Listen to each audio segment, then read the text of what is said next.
മുണ്ടക്കൈ ചൂരൽമല പുനരധിവാസത്തിനായി നിർമ്മിക്കുന്ന ടൗൺഷിപ്പിൽ വീടൊന്നിന് 20 ലക്ഷം രൂപ ചിലവ് നിശ്ചയിച്ച സർക്കാർ. ഇന്ന് ചേർന്ന മന്ത്രിസഭാ യോഗത്തിലാണ് തീരുമാനം. വീട് മാറി താമസിപ്പിക്കേണ്ടവരുടെ പ്രത്യേക ലിസ്റ്റും തയ്യാറാക്കും. ഷഫീദ് റാവുത്തറാണ് തിരുവനന്തപുരത്ത് നിന്ന് ചേരുന്നത്. ഇന്നത്തെ മന്ത്രിസഭാ യോഗത്തിൽ മുണ്ടക്കൈ ചൂരൽമല പുനരധിവാസവുമായി ബന്ധപ്പെട്ട് സമഗ്രമായ ചർച്ചകൾ നടന്നു എന്നുള്ളതാണ് ഏറ്റവും സുപ്രധാനമായിട്ടുള്ള കാര്യം. ഇതിൽ തന്നെ നേരത്തെ ഒരു വീട് ഒരുക്കുന്നതിനോ അല്ലെങ്കിൽ ഒരു യൂണിറ്റിന് 25 ലക്ഷം രൂപ എന്നുള്ളതായിരുന്നു സർക്കാർ ആലോചിച്ചിരുന്ന ഒരു കാര്യം. എന്നാൽ അതിനുശേഷം മുഖ്യമന്ത്രി ഇക്കാര്യത്തിൽ ഇടപെട്ട് ഊരാളുകളുമായിട്ടൊക്കെ സംസാരിച്ച അത് കുറയ്ക്കാൻ കഴിയുമോ എന്നുള്ള കാര്യം പരിശോധിക്കണം എന്ന് പറഞ്ഞിരുന്നു. ഇതിന്റെ അടിസ്ഥാനത്തിൽ ഇപ്പോൾ അത് കുറച്ചിരിക്കുന്നു. അതായത് ടൗൺഷിപ്പിൽ നിർമ്മിക്കുന്ന വീടൊന്നിന് 20 ലക്ഷം രൂപയാണ് ഇപ്പോൾ സർക്കാർ ചെലവ് നിശ്ചയിച്ചിരിക്കുന്നത്.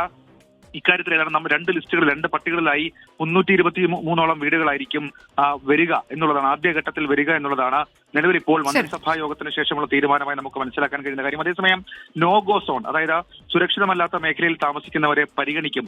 അവരെ കൂടി ഈ പട്ടികയിൽ ഉൾപ്പെടുത്താനുള്ള തീരുമാനവും ഇന്നുണ്ടായിരിക്കുന്നു. വീട് മാറി താമസിപ്പിക്കേണ്ടവരുടെ പ്രത്യേക ലിസ്റ്റ് തയ്യാറാക്കാനും മന്ത്രിസഭാ യോഗത്തിൽ തീരുമാനിച്ചിട്ടുണ്ട്.